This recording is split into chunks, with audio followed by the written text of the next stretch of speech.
കാലങ്ങൾക്ക് മുൻപ് മനുഷ്യൻ കടലിനെ ജയിക്കാൻ ശ്രമിക്കുന്നതിനു മുൻപ് സമുദ്രത്തിന്റെ ഏറ്റവും ആഴത്തിൽ ജീവിച്ചിരുന്നൊരു ജീവിയുണ്ടായിരുന്നു. അതിന്റെ പേര് ലേവിയതാൻ. ഇത് ഒരു സാധാരണ ജീവിയല്ല. രാജാക്കളും ദേവന്മാരും പേടിച്ചിരുന്ന പുരാതന സമുദ്ര ജീവിയായിരുന്നു.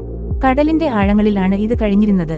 സൂര്യൻ എത്താത്തതും വെളിച്ചമില്ലാത്തതുമായ പ്രദേശം, നിശബ്ദവും മരണത്തിന്റെയുമായ ലോകം. കാറ്റ് ഒന്നു പെരുകുമ്പോൾ കടലിന്റെ തിരമാലകൾ സാധാരണ പോലെ ഉയരില്ലായിരുന്നു.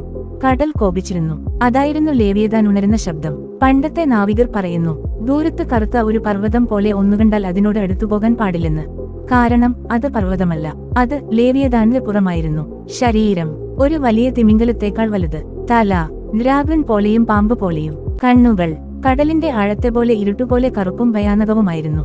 മറ്റുള്ള ജീവികൾ ഇതിനെ ഒന്നു നേരെ നോക്കുക മാത്രം മതി, അതിന്റെ ഹൃദയമിടിപ്പ് നിൽക്കാൻ. നാവികരുടെ പാട്ടുകളിൽ പറയുന്നത്, ലേവിയതാൻ അടുത്തുവന്നാൽ കടൽ ശാന്തമാകും.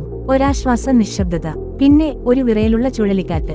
കപ്പലുകൾ തലകീഴായി മറിഞ്ഞ് നൂറുകണക്കിന് മനുഷ്യർ ഒറ്റ നിമിഷം കടലിൽ മറഞ്ഞുപോകും. ഒരിക്കലും ആരും അതിന്റെ മുഴുവൻ ശരീരം കണ്ടിട്ടില്ല. കണ്ടവർ തിരികെ വന്നിട്ടില്ല. പക്ഷേ ചോദ്യം ഇന്നുമുണ്ട്. അതേ ലേവിയതാൻ കഥയാണോ, അല്ലെങ്കിൽ കടലിന്റെ ആഴത്തിൽ ഇന്നും ഒളിച്ചിരിക്കുകയാണോ? ഇതുപോലുള്ള കൂടുതൽ ഫന്റാസി കഥകൾക്കായി മിസ്റ്റർ ആർട്ടിസ്റ്റ് എന്ന യൂട്യൂബ് ചാനൽ സബ്സ്ക്രൈബ് ചെയ്യുക.